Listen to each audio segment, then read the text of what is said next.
Welcome to journalist in. Guntur జిల్లా ఉప్పలపాడు గ్రామంలో ఆ గ్రామస్తులు ఎన్టీఆర్ విగ్రహాన్ని ఏర్పాటు చేయాలనుకున్నారు. వాస్తవానికి అది ఏ దేవుడి విగ్రహము కాదు, కేవలం వాళ్ళ అభిమాన నటుడు మాజీ ముఖ్యమంత్రి అయినటువంటి ఎన్టీ రామారావు విగ్రహాన్ని మాత్రమే ఆ గ్రామస్తులు ఏర్పాటు చేయాలనుకున్నారు. దాని చుట్టూ ఇవాళ ఒక రాజకీయ రంగు పులిని నడుపుతూ ఉన్నారు. దానిలో రెండు ఆస్పెక్ట్స్ పెట్టారు. ఒకటి మత రంగు పులిమారు, ఇంకొకటి కులం రంగు పులిమారు. ఈ రెండు రంగులు పొలమటం ద్వారా రాజకీయాల్లో కాదేది కవితకి అనర్హం అన్నట్టుగా రాజకీయాలకి ఏదైనా వాడుకోవచ్చు అనే దానికి ఇదొక బెస్ట్ ఎగ్జాంపుల్గా చెప్పుకోవచ్చు. ఉప్పలపాడు గ్రామంలో ఆ గ్రామస్తులు ఏర్పాటు చేయాలనుకున్నది కేవలం ఎన్టీఆర్ విగ్రహం. వాళ్ళ అభిమాన నాయకుడు లేదా అభిమాన నటుడు ఎన్టీఆర్ విగ్రహాన్ని ఏర్పాటు చేయాలనుకున్నారు ఉప్పలపాడు గ్రామస్తులు. దాన్ని అడ్డుకుంటాం అంటే ఒక రూపంలో ఉన్నటువంటి ఎన్టీఆర్ విగ్రహాన్ని అక్కడ ఏర్పాటు చేస్తే, అంటే కృష్ణుడి రూపంలో ఉన్నటువంటి ఎన్టీఆర్ విగ్రహాన్ని అక్కడ ఏర్పాటు చేస్తే దాన్ని అడ్డుకుంటామని చెప్పని బీసీవై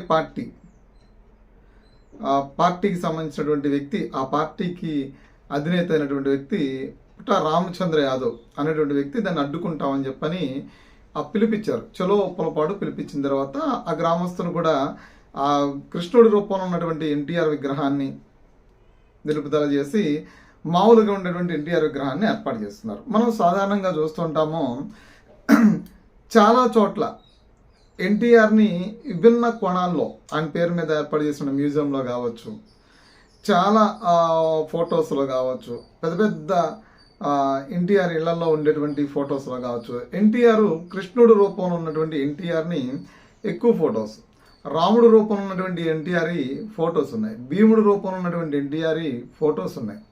అలాగే ఎన్టీఆర్ ఏవైతే సినిమాల్లో ఉన్నప్పుడు భిన్నమైనటువంటి పాత్రల్ని పోషించారో, పౌరాణిక పాత్రలు, ఇటు సాంఘిక పాత్రలు ఏవైతే పోషించారో అవన్నీ కూడా ఇప్పటికీ మనకి ఫటాల రూపంలోనూ ఫోటోల రూపంలోనూ ఆ ఎగ్జిబిషన్ ఎన్టీఆర్ పేరుని ఏర్పాటు చేసేటువంటి ఎగ్జిబిషన్లో మనం ఒక ఎగ్జాంపుల్ చెప్పాలంటే, ఇవాళకి చాలా స్టూడియోస్లో కూడా ఎన్టీఆర్ది కృష్ణుడి రూపంలో ఉన్నటువంటి ఒక కట్అవుట్ కనిపిస్తూ ఉంటుంది. ఈ సినిమా వాళ్ళ స్టూడియోస్లో సినిమాల్లో కూడా మనకు అది తారాసపడుతూ ఉంటుంది. సేమ్ టైము మహానాడు ఏర్పాటు చేసినప్పుడు మహానాడులో కూడా ఎన్టీఆర్ కృష్ణుడి రూపంలో ఉండేటువంటి ఫోటోలు మనకు ఎక్కువ కనిపిస్తూ ఉంటాయి. అది కేవలం ఎన్టీఆర్ కృష్ణుడు రూపాన్ని మాత్రమే, అంటే ఎన్టీఆర్ కృష్ణుడు పాత్ర పోషించారు, ఎన్టీఆర్ కృష్ణుడు అని దాని అర్థం కాదు, ఎన్టీఆర్ రాముడని దాని అర్థం కాదు, లేదంటే ఎన్టీఆర్ని రాముడిలా కృష్ణుడిలా పూజించండి అని కాదు. జస్ట్ ఆయన ఆ పాత్రలో పోషించారు, సినిమాల్లో ఆ పాత్రల్ని కల్పిత ఆ పాత్రలో ఆయన నటించాడు. అలా అనుకుంటే మనకు చాలా సినిమాల్లో ఇవాళ సినిమా హీరోలు చాలా దేవుళ్ళు పాత్రల్ని పోషిస్తూ ఉన్నారు. మరి వాటిని కూడా మనం తప్పట్టాలి. ఆ సినిమాలో ఆ వ్యక్తి, ఆ హీరో ఆ పాత్ర పోషించకుండా నియంత్రించమని చెప్పని అడగాలి, సెన్సార్ బోర్డుకి లేఖలు రాయాలి, సినిమాల మీద ఆ టైప్ ఆఫ్ పోరాటం చేయాలి, కోర్టులకు వెళ్లాల్సిన అవసరం ఉంది. గతంలో కూడా ఎన్టీఆర్ది ఒక విగ్రహం ఏర్పాటు, ఇదే రకమైనటువంటి విగ్రహం ఏర్పాటులో కూడా అంటే ఇలాంటి తీర్పు, కోర్టు తీర్పు వచ్చినటువంటి పరిస్థితి కూడా ఉంది. అప్పుడు కూడా ఇదే వివాదం, ఈ రాముడు రూపంలో ఉన్నటువంటి ఎన్టీఆర్ విగ్రహాన్ని ఏర్పాటు చేయొద్దు అనేది. ఎన్టీఆర్ విగ్రహం ఏ రూపంలో ఏర్పాటు చేసుకోవచ్చు, అది ఎవరి మనోభావాలు దెబ్బతీసేటువంటి అంశం కాదు. అక్కడ ఏర్పాటు చేసేది ఏ విగ్రహం అనేదే ప్రధాన చర్చ. అక్కడ ఏర్పాటు చేస్తున్నది ఎన్టీఆర్ విగ్రహమా, రాముడు విగ్రహమా, రాముడిని ఎన్టీఆర్ రూపంలో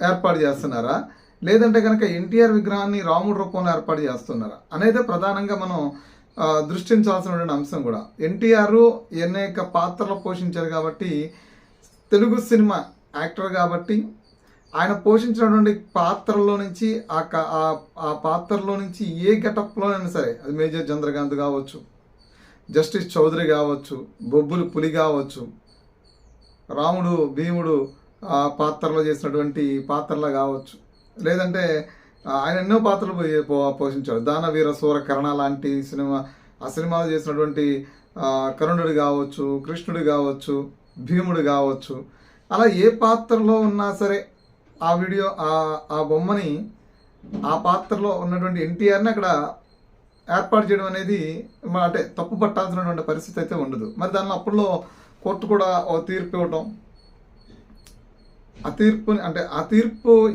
ఆ తీర్పులోనే అర్థం లేదు. ఎందుకంటే అక్కడ రాముడి విగ్రహం ఏర్పాటు చేస్తున్నామని చెప్పని ఎన్టీఆర్ రూపంలో ఉన్నటువంటి రాముడి విగ్రహాన్ని ఏర్పాటు చేయలేదు, చేయటానికి కూడా ఎవరు రారు.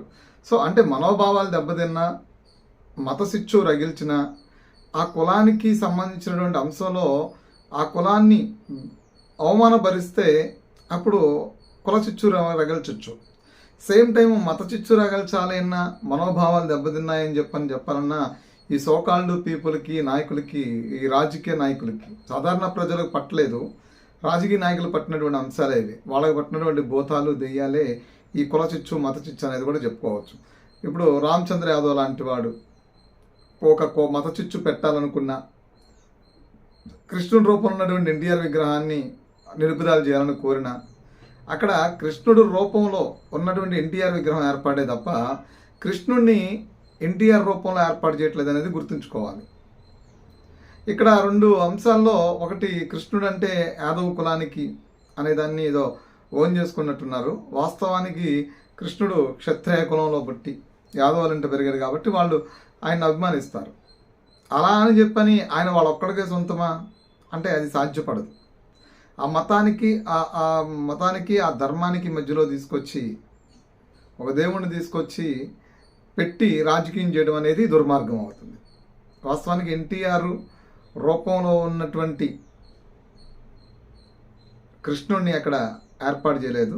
కృష్ణుడి రూపంలో ఉన్నటువంటి ఎన్టీఆర్ విగ్రహాన్ని ఏర్పాటు చేయడానికి మాత్రమే ఆ ఉప్పలపాడు గ్రామస్తులు ఏర్పాటు చేసుకున్నారు. సో మరి దీన్ని రాజకీయం కోణంలో ఎందుకు చూడాల్సి వస్తుంది? దీనిలో ఏ రాజకీయం చేయాలనుకున్నారంటే ఏదో మత రాజకీయం, ఏదో కుల రాజకీయం చేసుకుంటే తప్ప గడవనటువంటి పరిస్థితులు ఈరోజు రాజకీయాల్లో కనిపిస్తున్నాయి. కాబట్టి ఈ కుల మత రాజకీయాలకి ఎక్కువ శాతం ప్రాధాన్యత పెరుగుతుందని చెప్పాలి. ఎందుకంటే దీని ద్వారా వచ్చేటువంటి లాభం కానీ, దీని ద్వారా వచ్చేటువంటి ఏదో గొప్ప ఇది కానీ ఏం కనిపించట్లేదు. కానీ ఇలా కుల మత రాజకీయాల చుట్టూ మాత్రం ఈ రాజకీయ నేతలు తిప్పుతూ ప్రజల్ని అందులో బలి చేసి